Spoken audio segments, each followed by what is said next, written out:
Hello viewers, welcome back to my channel Lubna Scholars. We have seen different types of zoo. Do you know? In past there were zoos in which humans were kept. They were human zoos, also known as ethnological exhibits.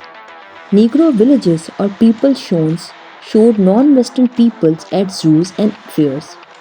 They have been common in the West since the time of Columbus, but reached their height from the 1870s to the 1930s, back in the days of Joseph Conrad, genuine minstrel shows, and the birth of National Geographic.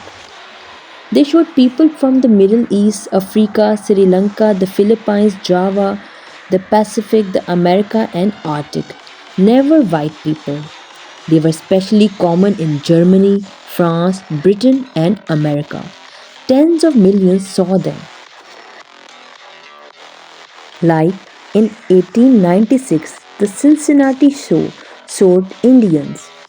In 1899, savage South Africa in Britain shows Zulus complete with spears, shields, and staged battles.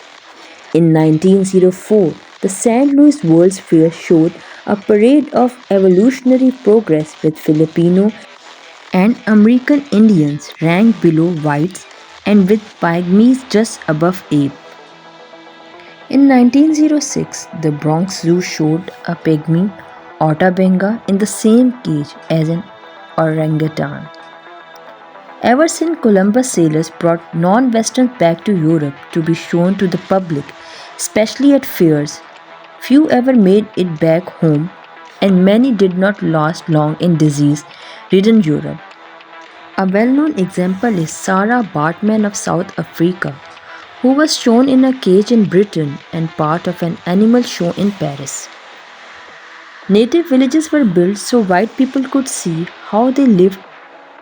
Such villages became especially common at zoos and world fairs starting in the 1870s. To succeed at a zoo, they have to play stereotype, fit Western ideas of beauty, or go completely against them. Be at ease with audiences, have a special skill like ivory carving. This favored those who were artists or entertainers in their own land. Far from being educational, the whole thing was staged and played to Western stereotypes. Arabs were like in Thousand and One Nights from the 1300s. American Indians were like in the cowboy and Indian books of the time. South Sea Islanders were bare-breasted and carefree, even though as Gorgon discovered that world was long gone, if it ever was. Black Africans were shown as savage hunters, spears and all, just a step above wild animals, even though most Africans of the time were herders and farmers. One show were called Gorilla Negroes.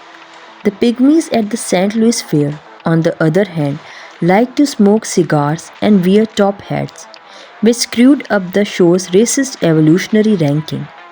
Some feared for the safety of white women in both of Victorian England and Nazi Germany. Some opposed the shows out of fear of race mixing between black men and white women. At least at late as 2005, you could still see African type men in grass skirts at a Western zoo.